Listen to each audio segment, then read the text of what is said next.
So na-interview nga po mga idol si pambansa kamao People's Champ Manny Pacquiao ng Inside Ring nila Max Kellerman at Mike Kappinger.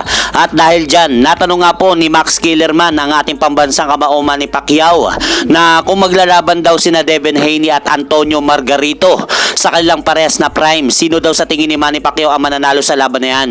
At dahil sa tanong na yan ni Max Kellerman mga idol kay Manny, sinagot nga po ni Manny Pacquiao si Max Kellerman na si Devin Haney daw ang mananalo dahil mas mabilis daw si Devin Haney kumpara dito kay Antonio Margarito dahil ang bilis daw ang magdidikta sa laban kaysa sa lakas. At matapos nga pong sagutin ni Manny Pacquiao ang katanungan na yan ni Max Kellerman, muling tinanong ito na kung maglalaban naman daw sa parehas na prime sina Oscar De La Hoya at King Ryan Garcia, sino daw ang magwawagi sa laban na yan. Kaya wala nga pong patumpik-tumpik mga idol si pambansang kamao Manny Pacquiao.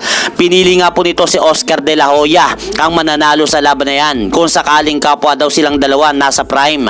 At sa kapares na tanong ni Max Kellerman mga idol kay Manny Pacquiao, sinabi naman po nito na kung maglalaban daw sa pares din na prime sina Floyd Money Mayweather at Terence Bud Crawford, sino daw sa tingin niya ang mananalo sa dalawa.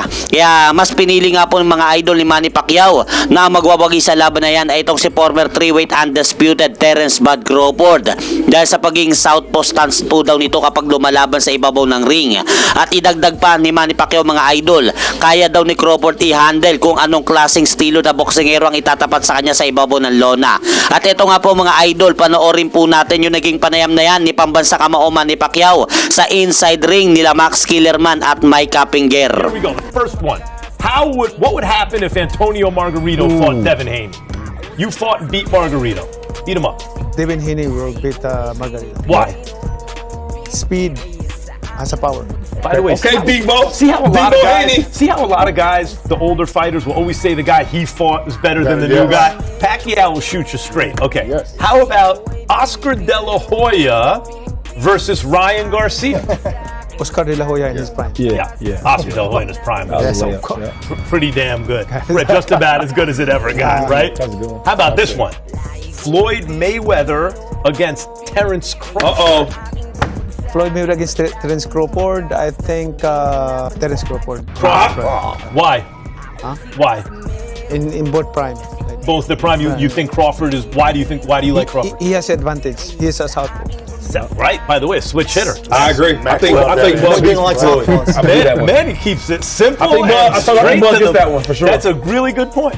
I saw Crawford as a southpaw. He mastered it. Like he know how to handle his advantage. To maximize his advantage against orthodox. And then how about Floyd against whoever that's supposed to be? Oh, that's supposed to be Terence Crawford? Never mind. All right. Juan Manuel Marquez against Naoya Inoue. In a way, Inoue beats Marquez. Yes. No hesitation. Yes. No hesitation. Wow. That's see to because me. Inoue can go around in counter. So narinig nyo po mga idol, straight to the point po ang ating pambansang kamao Manny Pacquiao sa mga tinatanong nila Max Kellerman at Mike Kappinger. At hanggang dito na lang po muna ang aking update sa mga aganapan sa mundo ng boxing. At syempre mga idol, huwag nyo rin pong kalimutan, pakisuportahan nyo naman po muna ang ating munting channel. Maraming salamat po.